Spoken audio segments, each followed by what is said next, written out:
Boa noite, pessoal, tudo bom? Vamos falar um pouquinho sobre o dia de hoje, mas antes vamos contextualizar, né?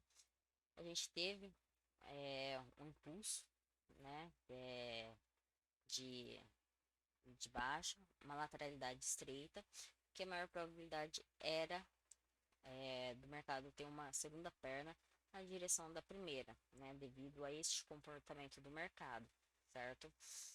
E aí, aqui a gente teve uma, duas, três pernas, né? Ou dependendo do jeito que você contar, dá várias cunhas parabólicas aqui, né? Que seriam cunhas alinhadas.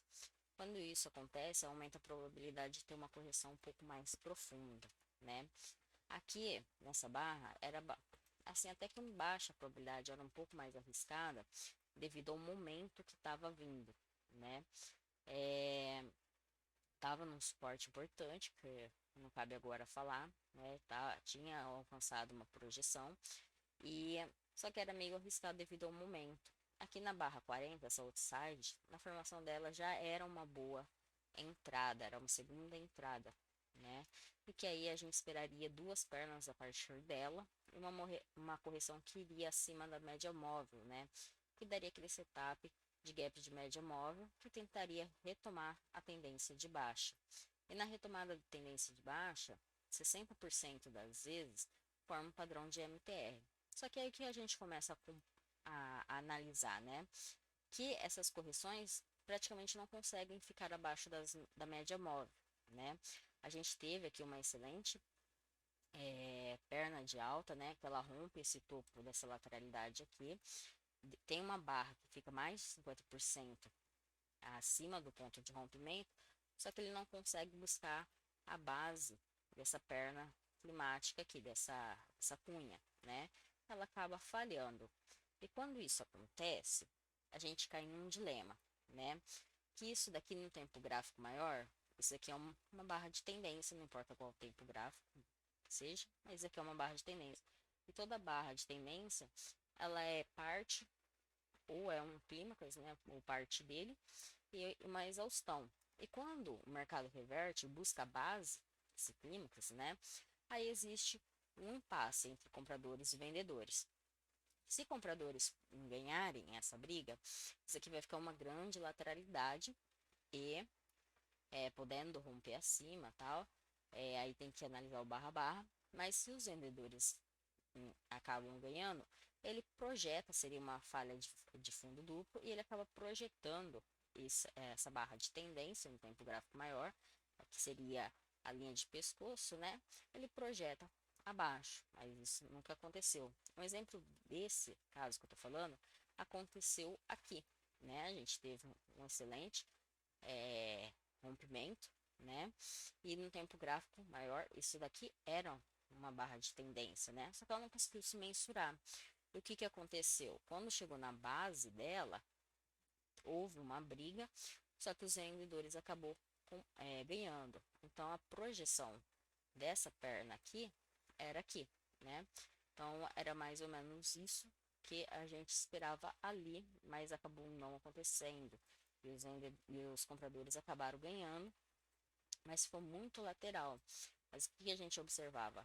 Que as vendas aqui teve, né, esse impulso foi bem mais forte do que esse, né? Depois eu vou fazer uma aula sobre gaps, né? Depois a pressão comparada a essa perna de baixa começou a ser menor, as pernas começou a ter mais sobreposições, ter menos continuidade, né? Então esse ímpeto acabou se perdendo, né? Então aí ficou um grande TTR, né? Só que repare, acima desse fechamento, acima desse fechamento, com gaps aberto, né? Tinha esse gap aberto, tinha esse outro gap aberto. Então, vendedores não estavam fortes o suficiente para fechar gaps, né? Então, a gente começa a ter essa observação. Quais são as observações? Não está tendo continuidade, fechamento abaixo da média móvel. É, os vendedores não estão fortes o suficiente para fechar gaps, né? E no dia de hoje, o que, que aconteceu? O mercado, ele, ele abriu com um pequeno gap, né? Quando abre com um pequeno gap, a gente espera que continue o que se estava sendo feito anteriormente, né?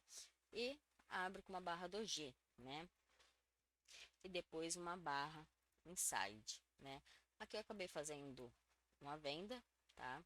Fiz uma venda esperando pegar ou o fechamento desse gap, esse menor fechamento aqui, ou fechamento desse gap, menor fechamentos. Era isso que eu estava esperando para esses momentos, né?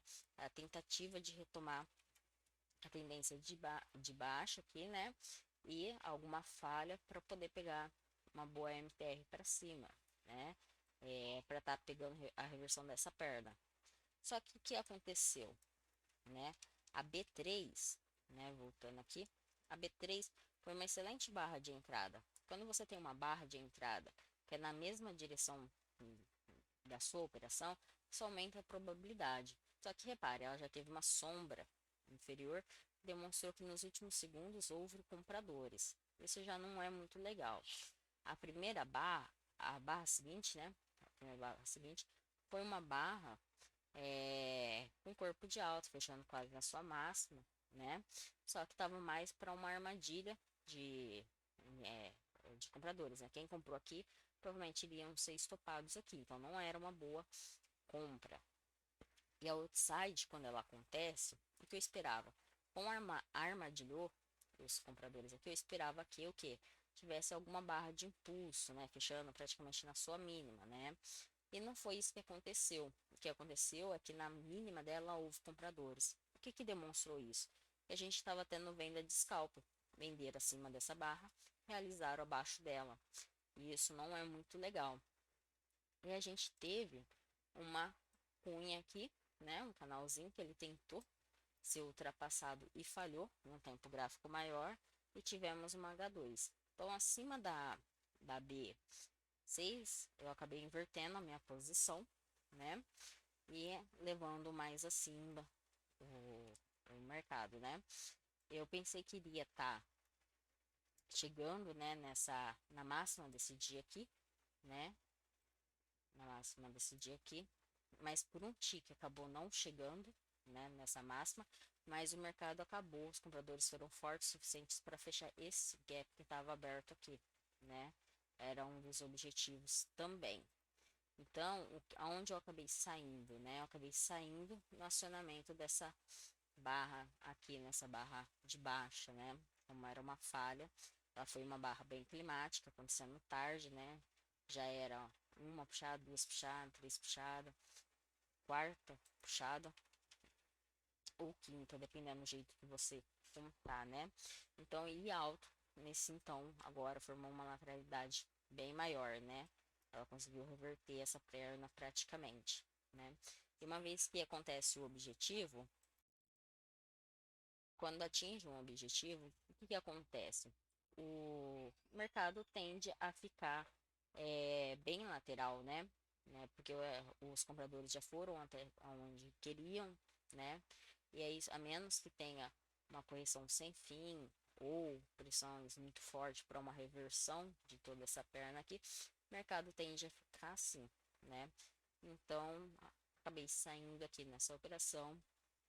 O saldo de hoje, acho que não dá pra ver, que eu acho que não foi nessa conta que eu operei, foi na minha outra conta, mas tá lá no Instagram, o saldo de hoje. Então, foi essas as operações que eu fiz hoje, tá bom?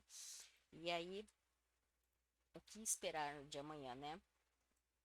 De amanhã a gente acaba vendo que a gente tem pernas, né, com gaps abertos, ó. Ficou esse gap aberto aqui, né? É sinal de pressão. Essa barra para essa barra teve gap, tem gap aberto aqui, tem gap aberto aqui, né? Então existe um desequilíbrio aqui ainda comprador, só que a gente está alto numa lateralidade, certo? E vendo para um tempo gráfico maior, tipo 60 minutos, né? A gente vê que agora a gente começou a ter barras de barras acima de média móvel, né? E se a gente for ver, a gente tem mais barras com corpo de alta do que corpo de baixa. Então, as vendas, né? elas são minoritárias no começo do dia, pelo menos. A menos que venha uma barra muito forte e acabe fechando abaixo desse TTR aqui, né? E dando a continuidade do movimento aqui de baixo, fixando esse fundo, esse menor fechamento aqui, né? Mas se não acontecer isso, se for barras muito laterais, ele tende a ter uma distorção ainda pro lado do compradores, né?